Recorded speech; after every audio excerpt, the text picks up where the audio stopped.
What happens when the man who used to call you beautiful starts treating you like furniture? It's a question whispered in book clubs and confessed to therapists across the country.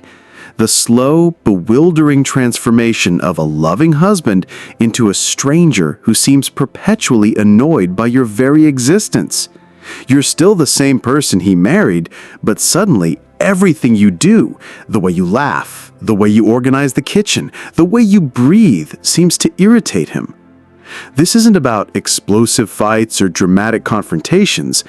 It's about something more insidious: the gradual erosion of respect, affection, and basic kindness. The man who once couldn't wait to come home to you now seems to brace himself before walking through the door. Conversations become transactions. Companionship becomes coexistence. And the most confusing part? He's not having an affair. He's not going through any obvious crisis. From the outside, nothing has changed. But from the inside, everything has shifted. Today, we're diving into the psychology of older men who've grown distant, critical, or downright hostile toward wives they once cherished. And the reasons? They're disturbingly typical, frustratingly predictable, and once you understand them, completely preventable. This isn't about villainizing anyone or painting all men with the same brush. It's about understanding a destructive pattern that's quietly destroying marriages across the country. Because when we understand why it happens, we can either address it or at least stop taking it personally.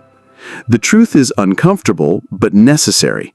When older men start to dislike their wives, it's rarely about the wives themselves. It's about what those wives represent in the face of their own unprocessed fears, disappointments, and mortality. If you've watched this transformation happen in your own marriage, or if you recognize these patterns in the relationships around you, you're not alone. Hit that subscribe button, because understanding these dynamics might be the key to either saving your relationship or making peace with why it's changed so dramatically. Reason number 1. You've become his mirror, and he doesn't like what he sees. The first typical reason older men grow to dislike their wives is brutal in its simplicity. She reflects back everything he's trying to not see about himself. When a 70-year-old man looks at his wife of 40 years, he doesn't just see her aging, he sees a walking timeline of his own mortality. Her gray hair is evidence of his gray hair. Her slower pace reminds him of his own diminished energy. Her reading glasses echo his own failing vision. But instead of processing this shared journey through aging, many men unconsciously choose a different path. If I can criticize her decline, maybe I can avoid facing my own. This manifests in cruel ways. He comments on her weight gain while ignoring his own expanding waistline. He criticizes her memory lapses while conveniently forgetting his own increasing forgetfulness. He suggests she's letting herself go, while avoiding mirrors that would show him the same truth. The woman who once represented youth, possibility, and future now represents everything he's terrified of. Time running out, opportunities missed, relevance fading. Psychology calls this projection, the unconscious act of attributing your own unacceptable feelings or traits to someone else. But in long-term marriages, projection becomes a form of emotional cruelty, where one person's fear of aging gets dumped onto the person who should be their companion through the process. The tragic irony? The wife often ends up carrying not just her own grief about aging, but absorbing his fear and resentment too. She becomes a scapegoat for mortality itself. Have you seen this mirror effect in action? How fear of aging sometimes gets projected onto the closest person instead of processed honestly? Share your observations below. Reason number 2. Your growth threatens his shrinking world. Here's the second reason that catches many couples off guard. The independence he once encouraged now threatens the fragile ego he's trying to protect. Think about it this way. In their younger years, many men actively supported their wives' growth. They encouraged careers, celebrated achievements, took pride in having a capable, accomplished partner.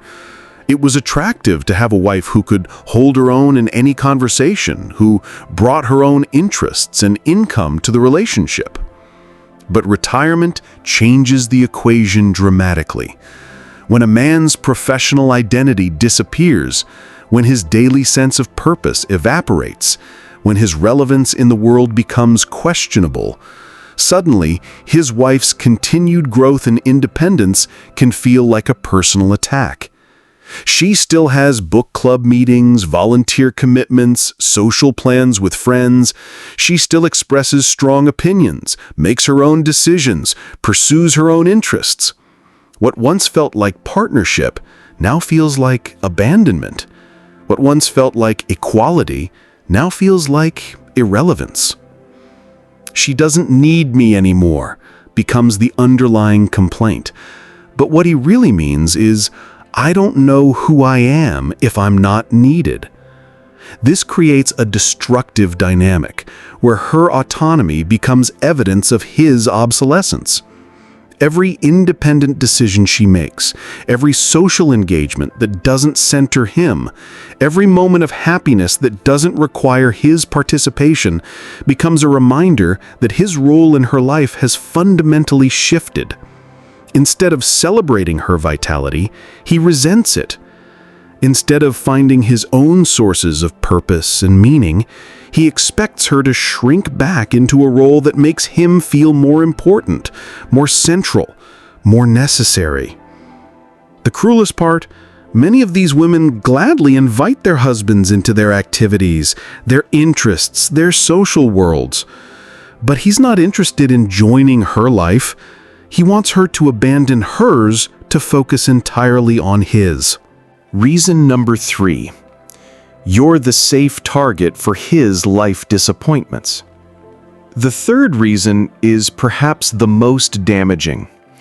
After decades of swallowing professional frustrations, social disappointments, and personal failures, she becomes the only safe person to blame. By his 60s or 70s, every man has accumulated a mental file of disappointments. The promotion that went to someone else, the business idea that never took off, the respect from peers that felt more obligatory than genuine, the financial security that never quite materialized the way he imagined, the gap between who he thought he'd become and who he actually is. Processing this disappointment requires emotional maturity, self-reflection, and often professional help. It's much easier to make it someone else's fault. And who's the safest target? The woman who's been loyal enough to stick around through decades of ups and downs. She becomes the repository for every frustrated dream, every wounded pride, every fear about his own adequacy. If she had been more supportive, if she hadn't held me back, if she had believed in me more. These narratives rewrite history to make his wife responsible for outcomes that were actually the result of market forces, personal limitations, timing, or simple bad luck. This is psychological self-preservation at its most destructive. Rather than facing the normal grief that comes with realizing you're mortal, limited, and human, he makes her the villain in a story that's really about the universal human experience of unmet expectations. The wife finds herself defending against accusations that make no logical sense, taking responsibility for failures that weren't hers, and absorbing anger that's really about his own sense of powerlessness. This pattern of displaced blame, have you witnessed it in your own relationships or others? How disappointment with life gets redirected toward the safest target? Your insights might help others recognize what's really happening. The heart of the matter, from adversaries to allies. Here's what breaks my heart about these three patterns. They turn what should be life's most profound shared journey into a lonely adversarial battle. Instead of facing aging together, the physical changes, shifting identities, accumulated disappointments, and awareness of mortality, couples become opponents, weaponizing their fears against each other rather than supporting each other through them. The ancient Greek philosopher Epicurus understood something profound about human suffering when he wrote, "Death is nothing to us." But what he meant wasn't that death doesn't matter. He meant that the fear of death, the anxiety about mortality, causes more suffering than mortality itself. And in marriages, this fear often gets misdirected toward the person who should be our greatest comfort. The man who treats his wife with growing coldness isn't evil. He's terrified and emotionally unprepared for aging. Rather than processing these feelings honestly, he makes her the problem. The woman enduring this treatment isn't weak. She's confused and desperately trying to understand what happened to the love she once knew, often blaming herself for changes that have nothing to do with her. But here's where hope lives. The marriages that not only survive but thrive through this phase are the ones where both people recognize what's actually happening and choose courage over comfort. Carl Jung, who understood the psychology of aging deeply, wrote, "The privilege of a lifetime is to become who you truly are." This becoming requires both partners to face their authentic selves, including their fears, disappointments, and mortality, rather than projecting these uncomfortable truths onto each other. When a man can say, "I'm struggling with aging, and I've been taking it out on you instead of dealing with it myself," transformation becomes possible. When a woman can understand, "This isn't really about me. This is about fear and disappointment, and I don't have to absorb it as truth about my worth," healing can begin. But this requires something many find terrifying: the courage to be vulnerable about fear, disappointment, and the reality that life didn't turn out exactly as planned for anyone. As the poet Rainier Maria Rilke wrote, "The only journey is the one within." The couples who make this inner journey together, examining their own fears rather than attacking each other's, discover that aging can deepen love rather than diminish it in the face of life's inevitable challenges. Do you think these patterns can be changed once they're recognized, or are some relationship dynamics too entrenched by the time couples reach this stage? Share your thoughts on whether understanding leads to healing. The woman you married isn't your enemy. She's your fellow traveler on the same difficult journey, carrying the same fears, facing the same uncertain future. The question Marcus Aurelius posed in his Meditations becomes relevant here. How much trouble he avoids who does not look to see what his neighbor says or does, but only to what he does himself. The choice is simple, but not easy. Will you make this journey together with compassion, or spend your remaining years making each other the villain in a story that's really about being human, mortal, and afraid?